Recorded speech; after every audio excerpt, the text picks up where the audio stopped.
Hello everyone, आज हम आपके सामने एक केस स्टडी लाए हैं जिसका नाम है एवरग्रांड। और जैसा आपको पता होगा, एवरग्रांड एक बहुत बड़ा रियल एस्टेट जायंट है, फॉर्च्यून 500 कंपनी है। और इस वीडियो में हम सोचेंगे समझेंगे कि आखिर क्या एवरग्रांड नेक्स्ट लेहमैन ब्रदर्स बन सकता है। आपको अगर पता होगा कि लेहमैन ब्रदर्स 2008 फाइनेंशियल क्राइसिस में बैंकक्रप्ट हो गया था, तो ये जो क्राइसिस था ये लेहमैन ब्रदर्स के बैंकक्रप्सी से स्टार्ट हुआ था और उसी ने आगे एग्रीवेट करा था। तो क्या एवरग्रांड नेक्स्ट लेहमैन ब्रदर्स बनेगा, आइए जानते हैं। तो हमारा एजेंडा ये है कि आप कि एक इतनी बड़ी कंपनी जो कि फॉर्च्यून 500 कंपनी है, जिसके इतने सारे एसेट्स हैं, 500 से ज्यादा जिसके प्रोजेक्ट्स पूरे चाइना में चल रहे हैं, आखिरकार वो इस पोजीशन पे कैसे आई, आखिर क्या हुआ जिसकी वजह से वो अपनी लायबिलिटीज यानी अपना जो कर्ज है उसको पे करने में सक्षम नहीं हो पा रही है। इसी चीज को हम आगे समझेंगे कि कैसे ये हुआ। तो अब ये पहले समझते हैं कि आखिर एवरग्रांड कितना बड़ा है। अगर हम एवरग्रांड की टोटल लायबिलिटीज यानी पूरा कर्ज सब कुछ मिलाकर चले तो करीब 305 बिलियन यूएस डॉलर्स आता है। और अगर इसका कंपैरिजन करना है तो जो फिनलैंड है उसकी टोटल इकोनॉमी अकेले ही 300 बिलियन यूएस डॉलर्स है।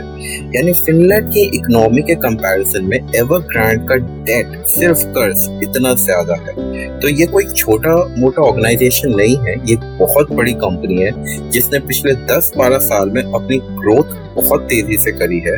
और उस ग्रोथ का ही नतीजा है कि आज हम ये इतना ज्यादा डेट देख रहे हैं और इतनी बड़ी प्रॉब्लम अपने सामने देख रहे हैं। तो अब समझते हैं कि आखिरकार क्या हुआ जिसकी वजह से ये एक इतनी बड़ी सिचुएशन हुई। अगर हम पिछले 10 साल का हिसाब लगाएं तो एवरग्रांड ने 2010 से 2014 के बीच में काफी अच्छी पेस पे कंसिस्टेंटली ग्रो करा। बट 2014 के बाद एवरग्रांड एक ओवर एम्बिशियस मोड में चला गया। ओवर एम्बिशियस मोड में क्यों कह रहा हूँ, इसलिए क्योंकि एवरग्रांड ने 2014 के बाद जो प्रॉपर्टीज का एक्सपेंशन है वो बहुत ज्यादा करा। और जब आप एक ओवर एम्बिशियस मोड में कोई कंपनी चली जाती है और स्ट्रैटेजी सही नहीं होती तो एक बहुत बड़ी प्रॉब्लम उस कंपनी के लिए फ्यूचर में आ सकती है, जो कि इस केस में हुआ। दूसरी सबसे बड़ी बात है कि सीएफओ एक बहुत बड़ा पैरामीटर होता है कैश फ्लो फ्रॉम ऑपरेशंस, कि कितना कैश कंपनी अपने ऑपरेशंस के थ्रू जनरेट कर रही है। जैसा कि आपको पता है कैश किंग है, कैश ही सब कुछ है। और एवरग्रांड के केस में अगर हम पिछले 10 साल का हिसाब लगाएं तो 10 साल में एवरग्रांड ने कोई भी positive cash flow from operations generate ही नहीं करा है।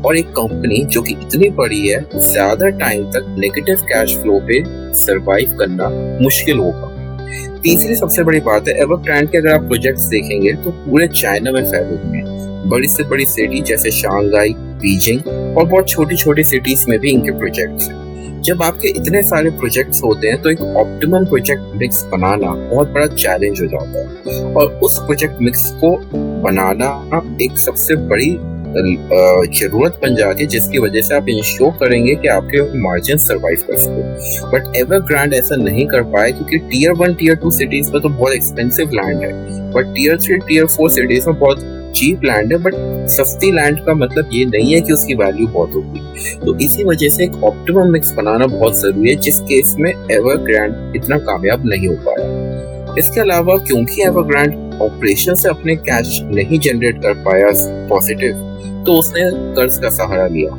ग्रो करना था कंपनी को, cash flow from operations negative है, तो बेस्ट तरीका यही है कि आप कर्ज लेते जाएं। और इतना कर्ज लिया कि इंटरेस्ट पेमेंट्स इतने ज्यादा हो गए कि उसको संभालना, उसको सर्विस करना बहुत बड़ा मुश्किल हो गया। इसके अलावा चाइनीज गवर्नमेंट का भी थोड़ा बहुत स्टैंड चेंज हुआ, क्योंकि चाइनीज गवर्नमेंट ने ये क्लियर करा कि हाउसिंग एक स्पेकुलेशन एक्टिविटी नहीं है, हाउसिंग सबके लिए है।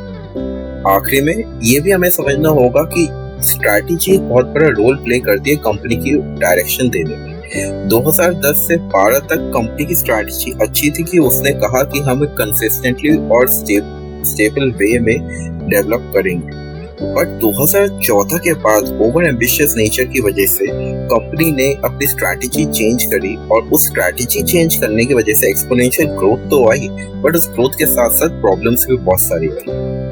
इसी वजह से आगे हमें पता लगेगा कि आखिर कैसे ये सारी चीजें और आगे बढ़ती हैं। एक ही स्टेटमेंट है उनकी एनुअल रिपोर्ट में, the board believes that increasing selling price and sales amount are favourable for maintaining the net profit margins of major business of the group. ये स्टेटमेंट इनकी ये कहती है कि अगर हम अपनी सेल्स और सेलिंग प्राइस बढ़ाते जाएंगे तो उसकी वजह से हमारे मार्जिन्स फेवरेबल हमेशा रहेंगे। ये ऐसा जरूरी नहीं है, क्योंकि अगर आप अपनी सेल्स बढ़ा रहे हो तो सेल्स बढ़ाने के लिए आप कर क्या रहे हो? क्या आपने ट्रेड रिसीवेबल्स बहुत ज्यादा बढ़ा रहे हैं, या फिर सेल्स बढ़ा रहे हैं और सेलिंग प्राइस भी बढ़ा रहे हैं, but at the same time आपकी अगर कॉस्ट प्राइस बहुत बढ़ रही है और आपका जो कॉस्ट मैट्रिक्स है जिसमें कॉस्ट प्राइस डिफरेंट प्रॉपर्टीज की अलग अलग होंगी, तो जो cost price high value properties है बीजिंग शंघाई में उनकी कॉस्ट बहुत ज्यादा होगी, तो ये सब चीजें भी बहुत मैटर करती है। तो ये असम्पशन ले लेना कि सेल्स बढ़ाएंगे और सेलिंग प्राइस बढ़ाएंगे और उसकी वजह से हमारा आगे बहुत अच्छा फाइनेंशियल निकल के आएंगे, ऐसा बिल्कुल भी नहीं है। तो ये स्टेटमेंट एक बताती है कि कहीं ना कहीं थोड़ा बहुत स्ट्रैटेजी में एवरग्रांड की लैकिंग थी। अगर हम इस स्टोरी ऑन स्नैपशॉट्स में देखें तो लेफ्ट में हमारे एक ग्राफ है, और एक ग्राफ में अगर आप देखें तो दो चीजें हैं, CFO and interest paid over the years, और राइट में projects and liabilities over the years. तो इस ग्राफ में अगर आप देखें लेफ्ट में तो आप देखेंगे कि सीएफओ कंपनी का लास्ट 10 इयर्स में हमेशा नेगेटिव ही रहा है।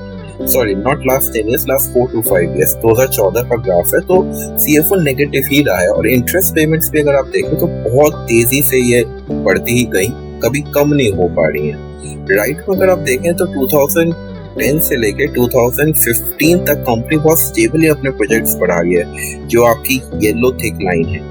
लेकिन उसके बाद 2015 ऑनवर्ड्स कंपनी में एक एक्सपोनेंशियल इंक्रीज करा इन टर्म्स ऑफ प्रोजेक्ट्स, और जैसे ही उसने एक्सपोनेंशियल इंक्रीज करा उसकी जो कैश फ्लो की पोजीशन है सब्सिक्वेंट ईयर्स में और भी खराब होती गई, क्योंकि ये सारा एक्सपेंशन उसने किस डेट से ही करा, यानी कर्ज लेकर करा, जो कि इतना अच्छा नहीं रहा कंपनी के लिए। अगर हम आगे समझे तो लेफ्ट में मेरा ग्राफ है जिसको आप देखेंगे कि ये सेल्स ग्रोथ है, और राइट में एक परसेंटेज इंक्रीज इन डेट, यानी कितने परसेंटेज से कर्ज बढ़ा। तो अगर आप लेफ्ट और राइट का ग्राफ को कंपेयर करें तो आपको पता लगेगा कि जो लेफ्ट में ग्राफ है उसमें काफी ज्यादा सिमिलैरिटीज है एज कंपेयर टू राइट के ग्राफ में। तो यानी इससे कहा जा सकता है कि कर्ज एक बहुत बड़ा पैरामीटर था जिसकी वजह से एक्सपेंशन हुआ, जिसकी वजह से कंपनी की सेल्स भी काफी सारी ग्रो हुई। अब आगे का लेटेस्ट अपडेट्स अगर हम देखें तो एवरग्रांड ने अभी तक कोई अपनी लेटेस्ट पेमेंट्स नहीं करी हैं जो उसके सितंबर में ड्यू थी। क्या ये डिफॉल्ट है?